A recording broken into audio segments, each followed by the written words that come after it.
ठीक है। sir. हाँ, मैंने रिकॉर्डिंग भी ऑन कर दिया हुआ है, so you will get the recorded video as well. Helicase का क्या था, जो मैंने बताया था कि होमोपॉलीमर्स हैं, 6 सब यूनिट से मिल करके होमोपॉलीमर होते हैं। ठीक है, होमोपॉलीमर। और होमोपॉलीमर का काम होता है कि ये एक छल्ले की तरह या एक रिंग की तरह स्ट्रक्चर बनाते हैं, जिसमें से डीएनए को ये चारों तरफ से घेरते हैं और डीएनए के स्ट्रैंड्स को सेपरेट करने का काम कर रहे होते हैं। तो हेलिकेज क्या करते हैं, जो स्ट्रैंड सेपरेशन का काम होता है उसमें ये रोल प्ले करते हैं। अगर आप 5 प्राइम, 3 प्राइम, 5 प्राइम और 3 प्राइम ड्रॉ करते हैं, इसमें एक चीज ध्यान रखिएगा कि डायरेक्शन ऑफ हेलिकेज जो होता है ये बहुत इंपॉर्टेंट है। और इसके बारे में मैंने पहले भी एक बार बताया हुआ है कि डायरेक्शन ऑफ हेलिकेज का लीडिंग और लैगिंग स्ट्रैंड से क्या लेना देना है। इसलिए डायरेक्शन ऑफ जो हेलिकेज है वो बहुत इंपॉर्टेंट होता है इस चीज के लिए, ताकि ये डिसाइड कर सके कि आपका कौन सा डीएनए का कौन सा है स्ट्रैंड जो है वो एज अ लीडिंग स्टैंड काम कर रहा है और कौन सा स्टैंड है जो एज अ लैगिंग स्टैंड काम करता है। इसलिए थोड़ा सा इस पे हम लोग फोकस भी करेंगे। पहला इंजाइम हेलिकेज के कंप्लीट होने के बाद में मैंने बताया था सेकंड इंजाइम जो होता है वो सिंगल स्ट्रैंड बाइंडिंग प्रोटीन्स होते हैं, एसएसबीपी। इसको शॉर्ट फॉर्म में हम लोग लिखते हैं कि एसएसबीपी से क्या है कि अगर आप एट फिजियोलॉजिकल टेम्परेचर, क्योंकि हम रेप्लिकेशन का डिस्कशन कर रहे हैं तो हम लोग बॉडी टेम्परेचर की बात करते हैं कि नॉर्मल बॉडी टेम्परेचर जो आपके 37 डिग्री सेंटीग्रेड पे आपका बॉडी हो रेप्लिकेशन चल रहा होता है। तो नेचुरेशन और डीनेचुरेशन, रीनेचुरेशन और डीनेचुरेशन के लिए जो मैंने बताया कि अगर आपके डीएनए के स्ट्रैंड सेपरेट किए हुए हैं और temperature which is above 90 degree centigrade अगर टेम्परेचर है तो ये हमेशा सेपरेटेड फॉर्म में रहेंगे। लेकिन अगर बिलो 90 डिग्री की अगर बात कर रहे हैं जो हम लोग बॉडी टेम्परेचर की, तो हेलिकेज अगर आपके डायरेक्शन ऑफ रेप्लिकेशन में अगर हेलिकेज हेलिक्स को अलग भी करता है तो पीछे से वापस से there is a chances that कि डीएनए के दोनों स्ट्रैंड्स वापस से रीनेचुरेट कर जाएं और आपके कॉम्प्लीमेंट्री बेस पेयरिंग बनाते चले जाएंगे। तब आपके जो डीएनए के स्ट्रैंड है वो एज अ टेम्पलेट अवेलेबल ही नहीं रहेंगे ताकि उनकी कॉपीज तैयार की जा सके। तो सिंगल स्ट्रैंड बाइंडिंग की प्रोटीन क्या करते हैं, जो सेपरेटेड स्ट्रैंड्स होते हैं आपके डीएनए के, सिंगल स्ट्रैंड बाइंडिंग प्रोटीन्स उनसे जाकर के बाइंड कर जाते हैं और वो डीएनए को सिंगल स्ट्रैंडेड में मेंटेन करने में हेल्प करते हैं। और मैंने आपको बताया था कि ज्यादातर चांस है या पॉसिबल है कि सिंगल स्ट्रैंड बाइंडिंग प्रोटीन्स जो होते हैं वो पॉजिटिवली चार्ज होंगे और ज्यादातर चांस है कि वो सुगर फॉस्फेट का जो बैकबोन है उस साइड से वो अटैच कर रहे हैं, सो दैट कि नाइट्रोजिनस बेसिस जो है, मैं नीला कलर यूज करता हूँ नाइट्रोजिनस बेसिस के लिए, जो नाइट्रोजिनस बेसिस है वो अभी भी फ्रीली अवेलेबल होते हैं ताकि आप इसका कॉम्प्लीमेंट्री बेस पेयरिंग करा सकें। यहां तक क्लियर था हम लोगों का? Yes, sir. ठीक है। तीसरा है टॉपिक जो हम लोग का अब आएगा, वो सॉरी सॉरी इसके बाद में हम लोग प्राइमेज का भी फंक्शन समझे हुए थे। प्राइमेज का पढ़ाया था या नहीं पढ़ाया था उस दिन? Sir, नहीं पढ़ा था। Okay okay. प्राइमेज के पहले डीएनए पॉलीमरेज जो होते हैं उसके बारे में थोड़ा सा जानिए। सीक्वेंस को मैं चेंज नहीं कर रहा हूँ, ठीक है। डीएनए पॉलीमरेज के फंक्शन को समझिएगा। प्राइमेज इसके पहले आता है इसलिए मैं इसको पहले मेंशन कर रहा हूँ कि इसके बाद में मैं डीएनए पॉलीमरेज पहले बता दूंगा तब प्राइमेज बताऊंगा, लेकिन सीक्वेंस में प्राइमेज पहले लिखिएगा क्योंकि उसकी एक्टिविटी पहले स्टार्ट होती है डीएनए पॉलीमरेज के कंपैरिजन में। एक सेकंड बच्चे जरा सा समय दो ना, मैं यहाँ से एक वायर निकाल के yes, no. कोई भी एंजाइम उसका एक एक्टिव साइट होता है ना, Yes, sir. ठीक है। कोई भी एंजाइम और उसका अपना एक एक्टिव साइट होता है, यानी उस एक्टिव साइट से सपोज करो ए और बी, इस दोनों को ऐड करना है तो इस एंजाइम का एक्टिव साइट कुछ इस तरह से होता है ताकि वो ए और बी दोनों को अपने एक्टिव साइट से बाइंड कर सके ताकि ये दोनों क्लोज प्रॉक्सिमिटी में आए और बॉन्ड बनाए। अगर इतना समझ में है तो let me have this, like यहां से मैं इसको हटा दूं। डीएनए पॉलीमरेज तभी काम करता है, या डीएनए पॉलीमरेज को काम करने के लिए डीएनए पॉलीमरेज का मेन काम क्या है? न्यूक्लियोटाइड को पॉलीमराइजेशन करना, यस और नो? Yes. Yes, sir. ठीक है, पॉलीमराइजेशन ऑफ न्यूक्लियोटाइड्स। न्यूक्लियोटाइड में कोई एक न्यूक्लियोटाइड है, ठीक है, उसके 3 प्राइम का OH ग्रुप है और दूसरे न्यूक्लियोटाइड का 5 प्राइम का फॉस्फेट है, इसी दोनों के बीच में फॉस्फोडाइस्टर बॉन्ड बनता है, यस और नो? Yes, sir. ठीक है। Yes, sir. तो अगर कोई डीएनए का स्ट्रैंड है जो पेरेंटल स्ट्रैंड के तौर पे काम कर रहे हैं 5 प्राइम 3 प्राइम, और न्यूली सिंथेसाइजिंग स्ट्रैंड्स, अगर मैं इसको थोड़ा सुविधा के लिए मैं चेंज कर दे रहा हूँ सिर्फ थोड़ी सी सुविधा के लिए, ताकि मैं लेफ्ट टू राइट में ही मेंटेन करके रखूं। अगर न्यूली सिंथेसाइजिंग स्ट्रैंड्स जो है वो 5 प्राइम से 3 प्राइम डायरेक्शन में होगा, मैंने एक बार बताया था ना न्यूक्लियोटाइड की सिंथेसिस, न्यूक्लियोटाइड के स्ट्रक्चर के टाइम में, कि जो भी न्यूक्लिक एसिड्स होते हैं उनका direction of synthesis will always from the 5 prime to 3 5 prime में। prime to 3 prime. ठीक है। ऐसा क्यों कहा जाता है? क्योंकि अगर DNA polymerase, let me change some of the colour, अगर मैं ये कह रहा हूं कि ये डीएनए पॉलीमरेज है, तो वो अपकमिंग न्यूक्लियोटाइड को एक पर्टिकुलर डायरेक्शन में ही ऐड कर सकता है। तो यानी 5 प्राइम जो फॉस्फेट्स होते हैं या न्यूक्लियोसाइड ट्राइड फॉस्फेट्स के फॉर्म में, तो ये 3 प्राइम का जो OH का ऑक्सीजन है वो उससे न्यूक्लियोफाइल अटैक करवाता है। So what is the exactly function of DNA polymerase, अगर आपको समझना है तो आपको ये समझना पड़ेगा कि एग्जैक्टली न्यूक्लियोटाइड जिस समय ऐड किया जा रहा होता है वहां पर रिएक्शन क्या होता है, हाँ या ना? Yes, sir. ठीक है। इसको अगर आप एक बार के लिए रिएक्शन समझ जाइएगा तो फिर आपको ये कभी भी कंफ्यूजन नहीं होगा कि डायरेक्शन 5 प्राइम से 3 प्राइम होता है या 3 प्राइम से 5 प्राइम होता है। और सारे के सारे बच्चे, मैं एक चीज बता दे रहा हूं कि अगर आपको यहाँ पे या समझने में कहीं पे भी कोई दिक्कत होगी तो वहां पे इमीडिएटली मेरे को बताइएगा कि सर ये चीज यहाँ पे मेरे को समझ में नहीं आ रहा है, अभी का अभी बीच क्लास में।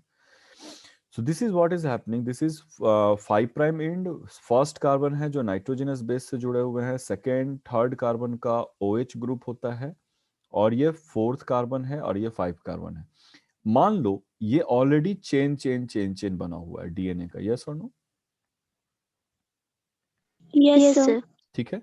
सो एग्जैक्ट रिएक्शन क्या होता है जब आपको न्यूक्लियोटाइड को पॉलीमराइज करना होता है? एक्चुअली जो बॉन्ड बनते हैं दैट इज न्यूक्लियोफिलिक अटैक।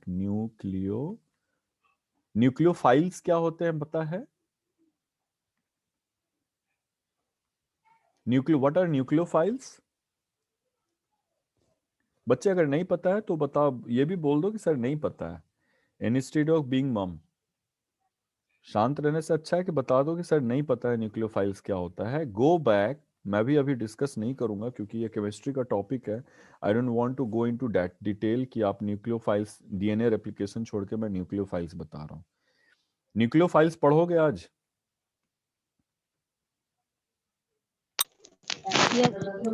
ठीक है। अब देखोगे जो ग्रीन कलर का आपको दिख रहा है,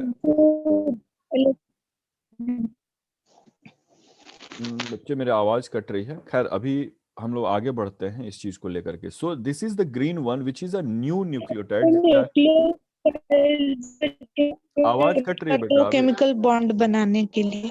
अभी आवाज कट रही है, मैं एक्सप्लेन कर देता हूँ, आप लोग सब लोग न्यूक्लियोफाइल्स पढ़ लेना।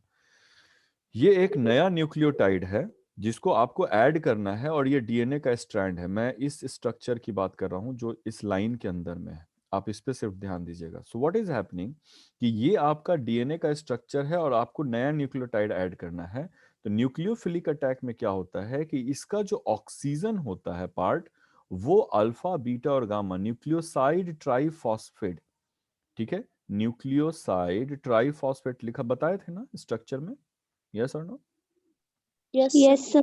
Yes, sir. ठीक है। तो न्यूक्लियोसाइड ट्राइफॉस्फेट के स्ट्रक्चर में जो अल्फा बीटा और गामा जो फॉस्फेट्स होते हैं, उसमें अल्फा और बीटा फॉस्फेट के बीच का जो बॉन्ड होता है, ये ऑक्सीजन उस बॉन्ड पे अटैक करता है, न्यूक्लियोफिलिक अटैक पे। और ये क्या करते हैं कि ये दोनों फॉस्फेट्स जो होते हैं वो रिलीज होते हैं, और फिर ये पायरोफॉस्फेट्स और इनऑर्गेनिक फॉस्फेट्स के फॉर्म में, फिर ये दो इनऑर्गेनिक फॉस्फेट के फॉर्म में टूटते हैं। तो ये जो बॉन्ड बनाया जा रहा है ये एक एक्सोथर्मिक रिएक्शन हो जाता है, जिसके टूटने के चलते कई सारे एनर्जी जो होते हैं, डेल जी डेल एच जो भी बोलिए, डेल जी के वैल्यू में ये निगेटिव एनर्जी होती है जो ऑप्टिमेटिकली रेप्लिकेशन को स्पॉन्टेनियस बना देता है। मैं अभी आऊंगा उन चीजों पे। अभी फिलहाल का ये समझना है कि न्यूक्लियोटाइड के आने से जो उस पे 3 फॉस्फेट्स हैं उसका नाम अल्फा, बीटा और गामा दिया गया है। तो हमेशा रिएक्शन करने के लिए हमारे पास क्या 3 प्राइम OH को होना चाहिए ना पहले से, यस और नो? Yes sir. तो यस सर। अगर 3 प्राइम OH पहले से है तब ना नया न्यूक्लियोटाइड को ले जा करके और तब हम वहां पे ऐड करेंगे, यस और नो? Yes sir. ठीक है। सो प्री, इसलिए यहां पे एक टर्म लिखा जाता है that is what is called pre existing. ठीक है। प्री एग्जिस्टिंग 3 प्राइम OH जो होते हैं वहां पे 5 प्राइम फॉस्फेट का अटैचमेंट होता है बाय न्यूक्लियोफिलिक अटैक। तो ये जो 3 प्राइम OH है वो आपके अल्फा और बीटा वाले फॉस्फेट के बीच में अटैक करते हैं, वो 2 फॉस्फेट्स को रिमूव कर देते हैं और इस फॉस्फेट और इस हाइड्रोजन ऑक्सीजन के बीच में फॉस्फोडाइस्टर बॉन्ड बनता है, ये भी हाइड्रोजन रिमूव हो जाता है यहां से और ये फॉस्फोडाइस्टर बोन की तरह या सुगर फॉस्फेट बैकबोन की तरह काम करते हैं।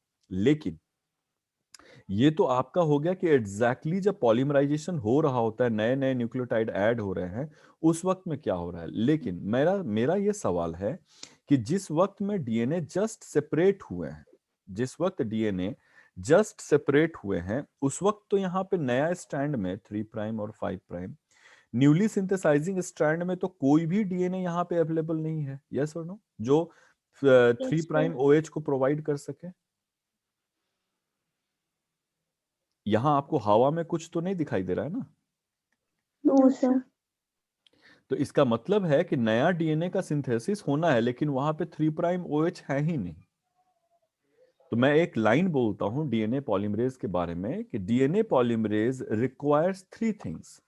डीएनए पॉलीमरेज को 3 चीजों का रिक्वायरमेंट होता है। एक, टेम्पलेट, यस और नो, यानी डीएनए टेम्पलेट की जरूरत होती है जिससे वो कॉपी कर सके, हाँ या ना? Yes sir. दूसरा यस डी सर। दूसरा डीएनटीपी की जरूरत पड़ती है, न्यूक्लियोटाइड्स की जरूरत पड़ती है ताकि वो उसको ऐड कर सके पॉलीमराइजेशन में।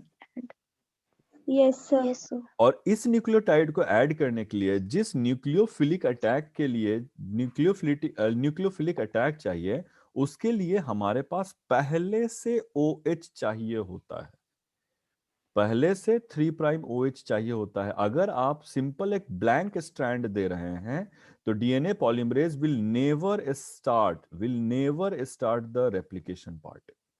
अगर आपने सिर्फ स्ट्रैंड दे दिया है तो डीएनए पॉलीमरेज कभी भी रेप्लिकेशन स्टार्ट नहीं करेगा। समझ में आएगा? Yes sir. हाँ या ना सभी बच्चे? Yes sir.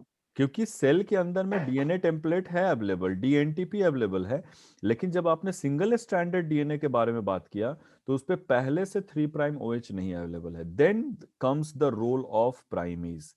अब यहाँ पे प्राइमेज का रोल आता है। प्राइमेज क्या होते हैं? नॉर्मली एक आरएनए पॉलीमरेज होते हैं, प्रॉपर्टी वाइज वो आरएनए पॉलीमरेज टाइप के ही होते हैं और उनका काम क्या होता है, मैं कलर चेंज कर देता हूं। आरएनए पॉलीमरेज को आपको प्री एग्जिस्टिंग OH की जरूरत नहीं पड़ती है, वो डायरेक्ट डीएनए पॉलीमरेज से बाइंड करके और डी आरएनटीपी को, राइबोन्यूक्लियोसाइड ट्राइफॉस्फेट को ऐड कर सकते हैं।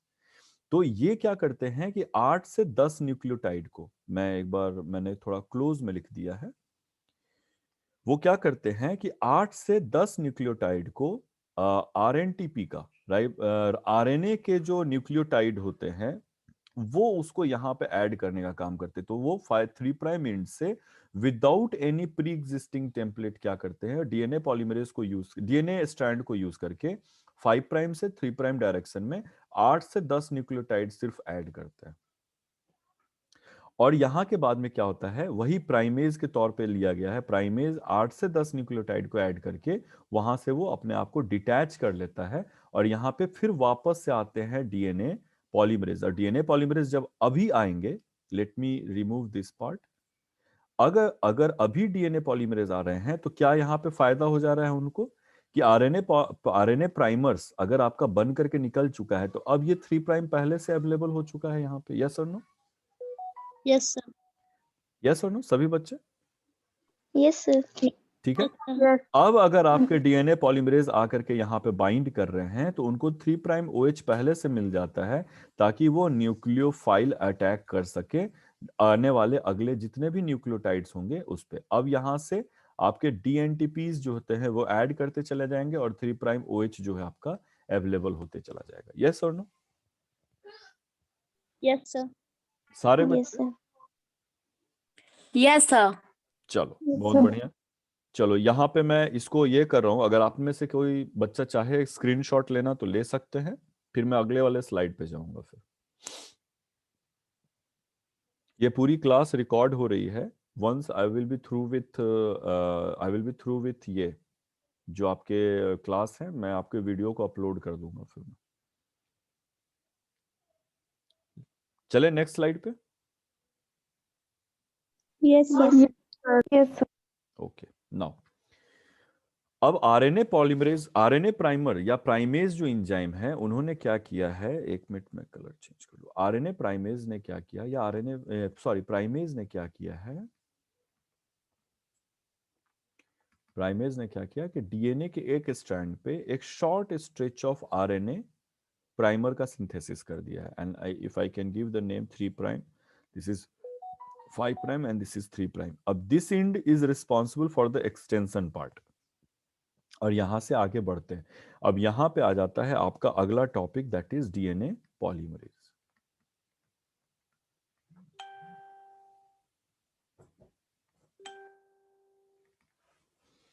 इसका अपडेट आ रहा है भाई इतना सारा। ओके अब आ जाते हैं यहाँ पे डीएनए पॉलीमरेज के बारे में। तो डीएनए पॉलीमरेज के बारे में मैंने बताया कि what are the requirements of DNA polymerase. सबसे पहला होता है कि इसको डीएनए टेम्पलेट की जरूरत पड़ती है। यस और no? Yes, sir. Yes, sir. DNA template के साथ साथ में इसमें डीएनटीपी की जरूरत पड़ेगी। डीएनटीपी की जरूरत, डीऑक्सी राइबोन्यूक्लियोटाइड ट्राइफॉस्फेट की जरूरत पड़ती है। अब यहाँ पे एक और चीज है जो 3 प्राइम OH प्री एग्जिस्टिंग की जरूरत है। ये तीनों चीजें हम समझा चुके हुए हैं। Yes, sir. ठीक है। अब यहाँ पे तो डीएनए टेम्पलेट को एक बार और एक्सप्लेन कर दीजिए ना। डीएनए टेम्पलेट का मतलब है कि वो पैरेंटल स्ट्रैंड के डीएनए जो आपके अवेलेबल है, यानी कि जो न्यूक्लियोटाइड, अगर यहाँ थायमीन ऐड होना है तो इसके सामने में एडेनिन होना चाहिए ना। तो मेकिंग कॉपीज कहने का मतलब है कि पैरेंटल डीएनए जो सेपरेट हुआ था उसके न्यूक्लियोटाइड के हिसाब से कॉम्प्लीमेंट्री बेसेस को ऐड किया जाता है।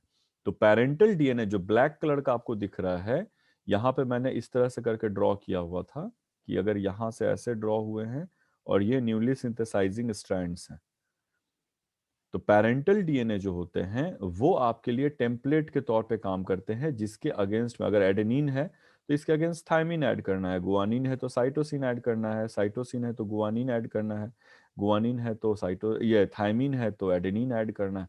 तो ये जो बेस पेयरिंग रेड वाले पे आप देख रहे हैं वो न्यूली सिंथेसाइजिंग स्ट्रैंड्स हैं। तो उसमें कौन कौन से न्यूक्लियोटाइड ऐड किए जाएंगे ये कंप्लीटली डिपेंड करता है कि पेरेंटल डीएनए पे कौन सा न्यूक्लियोटाइड है अवेलेबल। सो मेकिंग कॉपीज के लिए, आपके कॉपी बनाने के लिए जो पेरेंटल स्ट्रैंड के डीएनए होते हैं उसको हम लोग टेम्पलेट बोलते हैं, जिसकी कॉपी की जाती है। हम क्लास में बोले थे ना कि 2 बच्ची सामने थी, एक एग्जाम में लिख रही है और दूसरी बच्ची उसका कॉपी कर रही है। तो this one is template and this is new copy DNA. Yes और नो? Yes, sir. ठीक है। Is it clear? कौन बच्चा पूछा था, मैंने नाम भी नहीं देखा है। हाँ या ना? क्लियर है? Yes, sir. Okay so DNA polymerase के बारे में इन सारे इंफॉर्मेशंस के अलावा भी एक इंफॉर्मेशन है जिसको हम लोग बोलते हैं प्रोसेसिविटी। ठीक है, प्रोसेसिविटी। एंड एक होता है चलो प्रोसेसिविटी पे ही हम लोग अभी ध्यान देते हैं, अभी उतना ज्यादा भी ये नहीं करना, डिटेल में नहीं जाना। Processivity is explained in a way that कि अगर कोई भी एंजाइम किसी भी सबस्ट्रेट, यानी अगर आपका डीएनए है और इसका स्ट्रैंड है और डीएनए पॉलीमरेज बाइंड कर रहा है, तो एक बार बाइंड करने के बाद में वो कितने न्यूक्लियोटाइड्स को ऐड कर सकता है? यस और नो?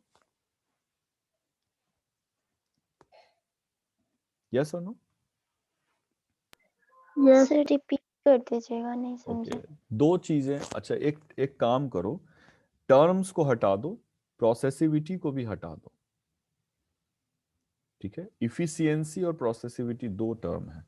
यानी एक इंजाइम है, मैं आपको एक एग्जांपल बता देता हूं। एक इंजाइम है जो एक बार बाइंड करता है तो लगभग लगभग 10,000 न्यूक्लियोटाइड को ऐड करेगा। ठीक है, हाँ या यस ना? सर। ठीक है, पहला एंजाइम है जो 10,000 न्यूक्लियोटाइड को ऐड करेगा और उसका स्पीड लगभग लगभग 1,000 न्यूक्लियोटाइड पर सेकेंड है। यानी आपको मैं कार के हिसाब से समझा दूं, थोड़ा सा इजी करके बताता हूं कि मेरे पास में एक गाड़ी है, जो एक बार आपने गाड़ी खरीदी है तो लगभग 10,000 किलोमीटर तक आप उसको चलाइएगा, कहीं कोई दिक्कत नहीं है। और उस गाड़ी का स्पीड है लगभग लगभग 1,000 मीटर पर सेकेंड के हिसाब से चलता है। यानी कि कोई एक एंजाइम है जो एक बार ऐड किया तो वो 10,000 न्यूक्लियोटाइड को ऐड करेगा। 10,000 न्यूक्लियोटाइड को ऐड करता है, और इस 10,000 न्यूक्लियोटाइड ऐड करने में जो उसका स्पीड होता है, पेस बोलिए, स्पीड बोलिए, वो लगभग लगभग 1,000 न्यूक्लियोटाइड पर सेकंड में ऐड करता है। इसका मतलब बताइए कि 10,000 न्यूक्लियोटाइड को ऐड करने में उसको कितना टाइम लगेगा टोटल? 10 सेकेंड? यस और नो? 10। Yes sir. सारे बच्चे? यस यस सर ठीक है। दूसरा एंजाइम ऐसा है जो सिर्फ 10 न्यूक्लियोटाइड को ही ऐड करता है, और उसका भी स्पीड मान लो 1,000 न्यूक्लियोटाइड ही पर सेकंड है, 100 न्यूक्लियोटाइड या 1,000 न्यूक्लियोटाइड ही पर सेकंड है। लेकिन वो हर 10 न्यूक्लियोटाइड के बाद वो डीएनए स्ट्रैंड से अलग हो जाता है, फिर उसको दोबारा अटैच करना पड़ता है, फिर अलग हो जाता है, दोबारा अटैच करना पड़ता है, फिर अलग हो जाता है। इस दोनों में से कौन सा एंजाइम अच्छा है? सर फर्स्ट वाला। फर्स्ट वाला। सभी बच्चे? यस। Yes sir. लेकिन इसका भी तो यूज होगा ही। कहाँ यूज होगा? मैं इसको एक हंसी मजाक के तौर पे मैं बता दूं कि अगर आपको अपने घर से कॉलेज आना है तो आप ट्रेन नहीं पकड़िएगा ना। No no sir. सर ठीक है, तो लोअर डिस्टेंस को ट्रैवल करने के लिए आप एक स्लो स्पीड के भी गाड़ी को अगर आप यूज करते हैं तो वो ज्यादा फिजिबल होता है। यानी कि अगर पूरे डीएनए को अगर आपको रेप्लिकेशन करना है तो ऑब्वियसली ये वाला जो एंजाइम है वो ज्यादा अच्छा होगा पूरे डीएनए को रेप्लिकेशन करने के लिए। लेकिन अगर कहीं डीएनए में कुछ गलती हो गई है और सिर्फ 8 से 10 ही न्यूक्लियोटाइड को सिंथेसिस करना है, तो हम इस एंजाइम को यूज नहीं करके छोटा वाला एंजाइम को यूज करेंगे। यस और नो? छोटा वाला नहीं कहेंगे, लो प्रोसेसिविटी वाले एंजाइम को यूज करेंगे। यस और no? Yes sir. Yes yes क्योंकि अगर सिर्फ 8 से 10 वाला को हटाना है, या अगर आपने प्राइमेज को प्राइमर जो बनाया हुआ था, चूंकि ये आरएनए के स्ट्रक्चर का है, इसको भी लास्ट में हटाना होता है, तो अगर आपको इसको हटाना है तो आपको डीएनए पॉलीमरेज की जरूरत नहीं है। आप क्या कर सकते हैं, लो प्रोसेसिविटी वाले डीएनए पॉलीमरेज जो है, आप लो प्रोसेसिविटी वाले भी डीएनए पॉलीमरेज को यूज करके आप उसको उतनी देर का काम रिपेयर कर सकते हैं। तो बेसिकली जो इसका काम है वो रिपेयर मैकेनिज्म का होता है, जहां छोटे पार्ट्स ऑफ डीएनए को रिपेयर किया जाता है, जबकि जो हाई स्पीड वाला है वो कंप्लीट रेप्लिकेशन को कंप्लीट करने के लिए यूज किया जाता है। यस और नो? Yes sir. ठीक है, तो ये आपके दो टर्म यूज किए गए हैं, और ये जो पेस है 1,000 न्यूक्लियोटाइड पर सेकेंड, इसका अपना एक इंपॉर्टेंस है। इसका तो इंपॉर्टेंस समझ गए ना कि एक बार बाइंड किया तो 10,000 न्यूक्लियोटाइड, एक बार बाइंड किया तो 10 न्यूक्लियोटाइड। तो ये रिपेयर या प्राइमर को हटाने में यूज किया जा रहा है, क्योंकि पिछले स्लाइड में हम आपको बताए थे कि सिर्फ 8 से 10 ही न्यूक्लियोटाइड प्राइमर का सिंथेसाइज किया जाता है। यस और no? Yes yes sir. Sir ठीक है, यस सर। तो उस केस में अगर प्राइमर 8 से 10 ही न्यूक्लियोटाइड का है तो इसको हटाने के लिए और नया डीएनए बनाने के लिए लो प्रोसेसिविटी वाले एंजाइम मोर देन एनफ होते हैं, जबकि पूरे रेप्लिकेशन के लिए हाई स्पीड वाले एंजाइम जरूरी है। लेकिन इसके आगे में मैंने एक बात लिखा हुआ था वो 1,000 न्यूक्लियोटाइड्स पर सेकेंड। तो ये एक स्पीड है जिसके थ्रू न्यूक्लियोटाइड को ऐड किया जाता है, और इसका अपना एक इंपॉर्टेंस है। क्या इंपॉर्टेंस है कि अगर डीएनए की सिंथेसिस हो रही है, एडेनिन की जगह थायमिन, एडेनिन के सामने थायमिन लग रहा है, मान लो ये पैरेंटल स्ट्रैंड है और ये newly strand synthesising new synthesising strand है, गुआनिन के सामने साइटोसिन लग रहा है, साइटोसिन के सामने गुआनिन लग रहा है, ये कौन सा न्यूक्लियोटाइड ऐड कर रहा है जो 1000 न्यूक्लियोटाइड्स तक ऐड कर सकते हैं, यस और नो? Yes sir. और इसका स्पीड कितना है? हर सेकंड में, एक सेकंड में लगभग 1000 न्यूक्लियोटाइड ऐड किया जा रहा है। क्लियर है? Yes sir. लेकिन अगर एडेनिन के सामने थायमिन ऐड होना चाहिए था, और एडेनिन के सामने थायमिन नहीं ऐड होकर के साइटोसिन ऐड हो गया है, इस कंडीशन को क्या बोलते हैं? म्यूटेशन। बहुत बढ़िया। कौन बच्चा बोला? वैष्णवी। Yes sir. चलो, इस कंडीशन को बोलते हैं म्यूटेशन। हाँ या ना? सभी बच्चे? Yes sir. Yes sir. ठीक है। कुछ बच्चे ऑनलाइन क्लास में भी रिस्पॉन्ड नहीं कर रहे हैं। सबको आवाज जा रही है? एक बार सब लोग साउट आउट करो तो पता चले कि हाँ बच्चे हैं। Yes, sir. Yes sir. Okay okay okay, do not worry about कि अभी समझ में नहीं आ रहा है सर या क्या नहीं आ रहा है। एक तो सबसे पहली बात है कि इसका रिकॉर्डेड वीडियो मैं आपको भेजूंगा, और दूसरी सबसे बड़ी बात क्या है, अगर नहीं जा पाया तो मैं अपने YouTube पे अपलोड करके उसका लिंक शेयर कर दूंगा, आप YouTube पे भी जा करके देख सकते हैं। दूसरी बात क्या है कि इसके साथ में कल में जो मैं क्लास स्टार्ट करूंगा, तो मेरे पास वॉटसन की एक एनिमेशन वाला सॉफ्टवेयर, मैं वो आपको दिखाऊंगा कि जहां पे आपके पास रेप्लिकेशन होते हुए आपको दिखाई देगा। हाँ या ना? मन है? Yes sir. Yes yes sir. Sir. Okay okay, तो आपको सर बुक रेप्लिकेशन देख के कुछ समझ नहीं आता। बिल्कुल बिल्कुल। तो मैं एनिमेशन जानबूझ के नहीं बता रहा था, क्योंकि एनिमेशन में जो एंजाइम का स्ट्रक्चर वगैरह है ना, वो आपको देख करके नहीं समझ में आएगा कि यहाँ कौन सा एंजाइम है। जैसे हेलिकेज काम करके एक एक छोटा छोटा डॉट अटैच कर रहा है, तो आपको पता ही नहीं है कि वो डॉट है क्या। आपको अभी याद होगा कि हेलिकेज के बाद single strand binding proteins attach कर रहे थे। समझ में आएगा? तो छोटे छोटे Yes, sir. प्रोटीन, हाँ छोटे छोटे जो प्रोटीन जुड़ रहे हैं, इसका मतलब वो सिंगल स्ट्रैंड बाइंडिंग प्रोटीन है। अगर छोटा छोटा डीएनए बन रहा है तो आप समझ रहे हैं कि वो प्राइमर का सिंथेसिस हो रहा है। कोई एंजाइम आके लगातार डीएनए बनाए चला जा रहा है, तो आपको समझ में आ रहा है कि वो एंजाइम डीएनए पॉलीमरेज है और पॉलीमराइजेशन स्टार्ट हो चुका हुआ है। तो इसीलिए ये इस यहां से अगर आपको 25% या 50% भी, अगर आप 25 से 50% भी अगर आप समझ गए हुए हैं, तो अगली क्लास में जो मैं एनिमेशन दिखाऊंगा उसमें आपको पूरा का पूरा समझ में आ जाएगा कि ये टॉपिक कैसे चल रहा है। क्लियर है? Yes, sir. Okay. Yes, sir. सो इसका क्या इफेक्ट होता है, प्रोसेसिविटी के स्पीड का क्या इफेक्ट होता है कि अगर डीएनए रेप्लिकेशन के समय में अगर कहीं से भी कोई गलत न्यूक्लियोटाइड ऐड हो गया हुआ है, तो ये जो स्पीड है ना 1000 न्यूक्लियोटाइड पर सेकंड वाला, ये घट करके 1 न्यूक्लियोटाइड पर सेकंड हो जाता है।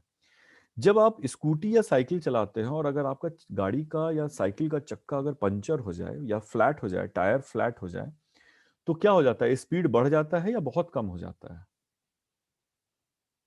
कम हो जाता है। ठीक है। मान लो अगर आप कोई गाड़ी या स्कूटी चला रहे हो और चलाते चलाते इसका स्पीड अचानक से ड्रॉप कर गया, या इसमें कुछ चाल में कुछ गड़बड़ी आ गई या स्पीड कम हो गया, तो आप क्या समझते हैं कि जरूर मेरे गाड़ी या साइकिल में कुछ प्रॉब्लम है। अब आगे पीछे चेक करते हैं कि कहीं कोई टायर का हवा तो कम नहीं है या पंचर तो नहीं हो गया, यस और no? Yes, Yes, sir. sir. ठीक है। तो जिस समय रेप्लिकेशन हो रहा होता है, अगर इसका स्पीड कम हुआ, यानी कि सेल को 1000 न्यूक्लियोटाइड पर सेकेंड ऐड करना है, और अगर ये स्पीड घट करके 1 न्यूक्लियोटाइड पर सेकेंड हो गया, इसका मतलब क्या हुआ? क्या सिग्नल जा रहा है सेल को? इसका मतलब क्या सिग्नल जा रहा है सेल को? बताइए। इसका मतलब है कि कहीं ना कहीं कुछ गड़बड़ी हुई है, यस और नो? Yes sir. सारे बच्चे यस और no? Yes, sir.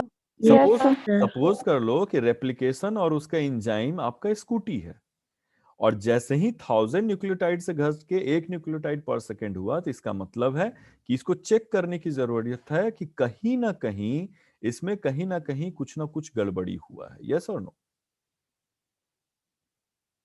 Yes sir. Yes, sir.